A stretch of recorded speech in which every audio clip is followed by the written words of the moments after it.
সেই রাতে যখন শহরের শেষ প্রদীপটিও নিভে গিয়েছিল, ওমরের জীবনের আলো নিভিয়ে দিতে এসেছিল এক লেলিহান শিখা, যা তার সমস্ত স্বপ্নকে গ্রাস করে নিল এক নিমিষেই। গভীর ঘুমে আচ্ছন্ন শহরের মানুষ যখন প্রশান্তির কোলে ঢলে পড়েছিল, তখন ওমরের সমৃদ্ধ গুদামঘর থেকে আগুনের লালসা আকাশ ছুঁয়ে যাচ্ছিল। মুহূর্তের মধ্যে তার বহু বছরের অক্লান্ত পরিশ্রম, তিল তিল করে গড়ে তোলা স্বপ্ন এবং তার পরিবারের একমাত্র জীবিকা পরিণত হল ছাইয়ের স্তূপে। আগুনের লেলিহান শিখাগুলো যেন ওমরের হৃদয়ের প্রতিটি কোণায় আঘাত হানছিল, তার সমস্ত আশা আকাঙ্ক্ষাকে পুড়িয়ে ছারখার করে দিচ্ছিল। কিন্তু এই ভয়াবহ ধ্বংসযজ্ঞের মধ্যেও ওমরের অন্তরে এক সুপ্ত বিশ্বাস তখনও জ্বলজ্বল করছিল, যা তাকে এই কঠিন সময়েও স্থির থাকতে সাহায্য করছিল। সকালে যখন সূর্যের প্রথম আলো শহরের ওপর এসে পড়ল, তখন যে দৃশ্যটি সকলের চোখে পড়ল তা ছিল এক বিভীষিকাময় ধ্বংসযজ্ঞ। ওমরের গুদামঘরের স্থানে কেবল ধোঁয়া আর ছাইয়ের স্তূপ। শহরের মানুষ হতবাক হয়ে গেল, তাদের চোখে অবিশ্বাস আর সহানুভূতি মিশেছিল। ওমর, যিনি ছিলেন শহরের একজন সম্মানিত এবং সফল ব্যবসায়ী, তার এই আকস্মিক বিপর্যয় কেউ মেনে নিতে পারছিল না।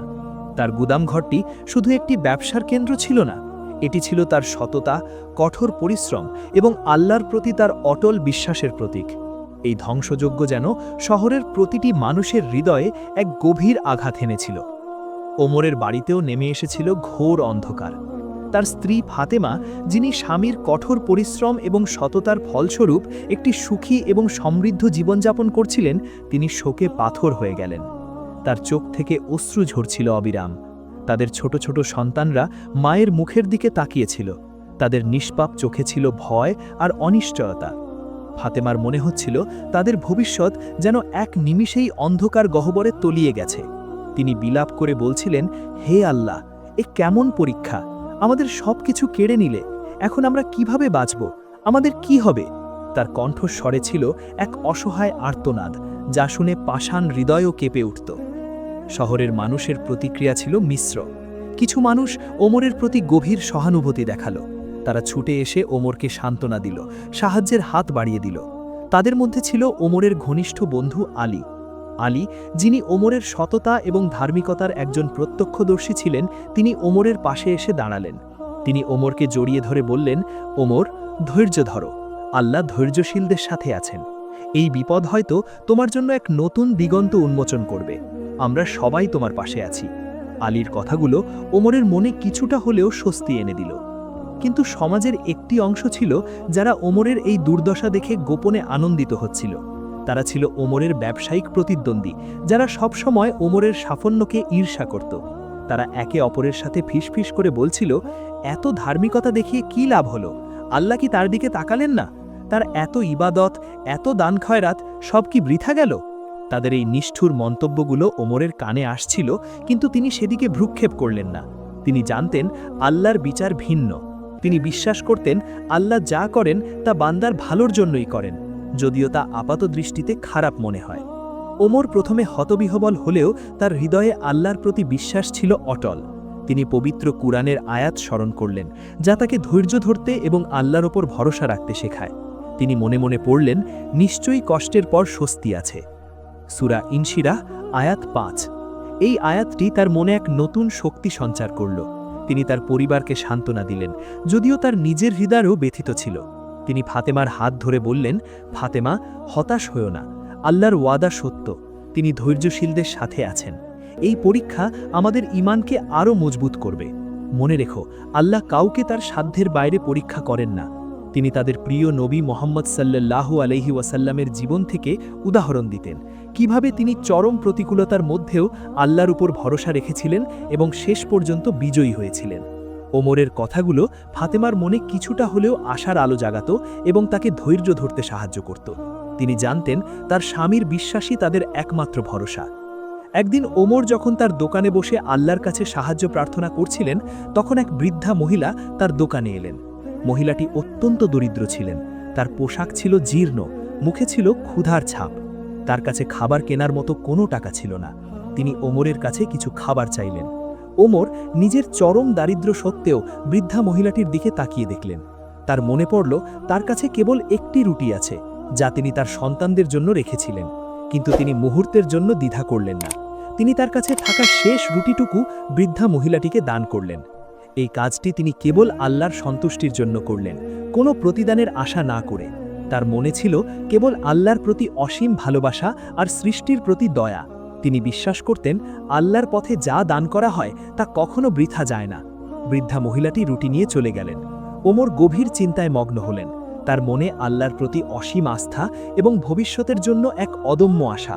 তিনি জানতেন না তার এই নিঃস্বার্থ দানই এবং অটল ভরসা তাকে এক নতুন পথের দিকে নিয়ে যাচ্ছে, যা তিনি তখনও কল্পনাও করতে পারেননি। এই অপ্রত্যাশিত দানই ছিল তার জীবনের মোড় ঘুরিয়ে দেওয়ার প্রথম পদক্ষেপ। তিনি কেবল আল্লাহর উপর ভরসা রেখেছিলেন, আর আল্লাহ তার জন্য এক মহৎ পরিকল্পনা করে রেখেছিলেন। এই অধ্যায়ের শেষে ওমর তার ছোট দোকানে বসে আকাশের দিকে তাকিয়েছিলেন। তার চোখে ছিল এক দৃঢ় সংকল্প এবং হৃদয়ে ছিল আল্লাহর প্রতি অগাধ বিশ্বাস। তিনি জানতেন এই অন্ধকার রাত একদিন শেষ হবে এবং এক নতুন ভোরের আগমন ঘটবে, যা তার জীবনে নতুন আলো নিয়ে আসবে। তিনি আল্লাহর উপর ভরসা রেখেছিলেন যে তার এই কঠিন সময় একদিন শেষ হবে এবং আল্লাহ তাকে উত্তম প্রতিদান দেবেন। ওমরের নিঃস্বার্থ দানের পরের দিন সকালে একটি অপ্রত্যাশিত ঘটনা ঘটল, যা তার জীবনের মোড় ঘুরিয়ে দিল। সেই বৃদ্ধা মহিলাটি, যাকে ওমর তার শেষ রুটিটুকু দান করেছিলেন, তিনি আসলে শহরের একজন অত্যন্ত ধনী এবং প্রভাবশালী ব্যবসায়ীর মা ছিলেন। এই ব্যবসায়ী, যার নাম ছিল আব্দুল্লাহ, তিনি তার মায়ের ধার্মিকতা এবং বিচক্ষণতার জন্য পরিচিত ছিলেন। আব্দুল্লাহর মা প্রায়শই ছদ্মবেশে শহরের দরিদ্রদের মাঝে ঘুরে বেড়াতেন, তাদের অবস্থা পর্যবেক্ষণ করতেন এবং সৎ এবং ধার্মিক মানুষদের খুঁজে বের করতেন। তিনি ওমরের সততা, উদারতা এবং আল্লাহর প্রতি তার অটল বিশ্বাস দেখে মুগ্ধ হয়েছিলেন। বৃদ্ধা মহিলাটি তার ছেলের কাছে ফিরে গিয়ে ওমরের বিস্তারিত বর্ণনা করলেন। তিনি বললেন কিভাবে ওমর নিজের চরম দারিদ্র্য সত্ত্বেও তার কাছে থাকা শেষ রুটিটুকু একজন অপরিচিত ক্ষুধার্ত বৃদ্ধাকে দান করতে একটুও দ্বিধা করেননি। তিনি ওমরের মুখে আল্লাহর প্রতি অটল বিশ্বাসের কথা শুনেছিলেন এবং তার চোখে দেখেছিলেন এক অদ্ভুত প্রশান্তি, যা কোনো পার্থিব সম্পদ দিয়ে কেনা যায় না। আব্দুল্লাহ তার মায়ের কথা শুনে গভীরভাবে প্রভাবিত হলেন। তিনি জানতেন এমন সৎ এবং বিশ্বাসী মানুষ খুঁজে পাওয়া দুষ্কর। আব্দুল্লাহ দ্রুত ওমরের ছোট দোকানে এলেন। ওমর তখনও তার দোকানে বসে আল্লাহর জিকির করছিলেন এবং তার রিজিকের জন্য প্রার্থনা করছিলেন। আব্দুল্লাহ ওমরের সাথে দেখা করলেন এবং তার সততা এবং আল্লাহর প্রতি তার অটল বিশ্বাস দেখে মুগ্ধ হলেন। তিনি ওমরের অতীতের বিপর্যয়ের কথা শুনেছিলেন এবং তার বর্তমান সংগ্রাম সম্পর্কেও অবগত ছিলেন। আব্দুল্লাহ ওমরকে তার ব্যবসায় অংশীদার হওয়ার প্রস্তাব দিলেন। তিনি বললেন, ওমর ভাই, আমি আপনার সততা এবং আল্লাহর প্রতি আপনার অটল বিশ্বাস দেখে মুগ্ধ হয়েছি। আমি আপনাকে আমার ব্যবসায় অংশীদার করতে চাই। আমি আপনাকে প্রয়োজনীয় পুঁজি এবং সব ধরনের সহায়তা প্রদান করব। ওমরের চোখ থেকে আনন্দাশ্রু গড়িয়ে পড়ল। তিনি আল্লাহর শুকরিয়া আদায় করলেন। তিনি কখনো কল্পনাও করেননি যে তার একটি ছোট দান তাকে এমন এক বিশাল সুযোগ এনে দেবে। ওমর নতুন সুযোগ পেয়ে কঠোর পরিশ্রম করতে লাগলেন। তিনি তার সততা, নিষ্ঠা এবং ব্যবসায়িক বুদ্ধিমত্তা দিয়ে অল্প সময়ের মধ্যেই ব্যবসায় সাফল্য অর্জন করলেন। আব্দুল্লাহর সহায়তায় তিনি নতুন গুদামঘর তৈরি করলেন, নতুন পণ্য আমদানি করলেন এবং তার ব্যবসা দ্রুত প্রসারিত হতে লাগল।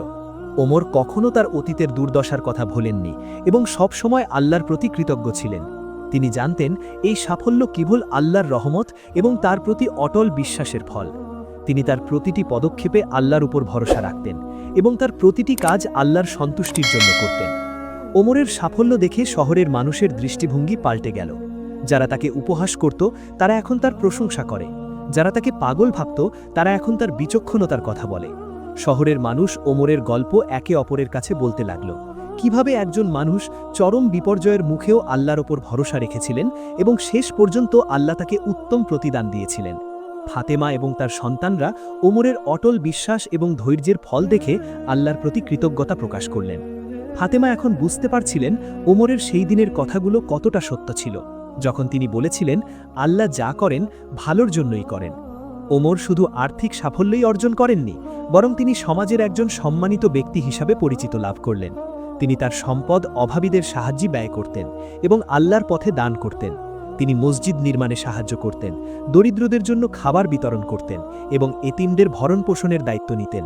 তার জীবন আল্লাহর উপর ভরসার এক উজ্জ্বল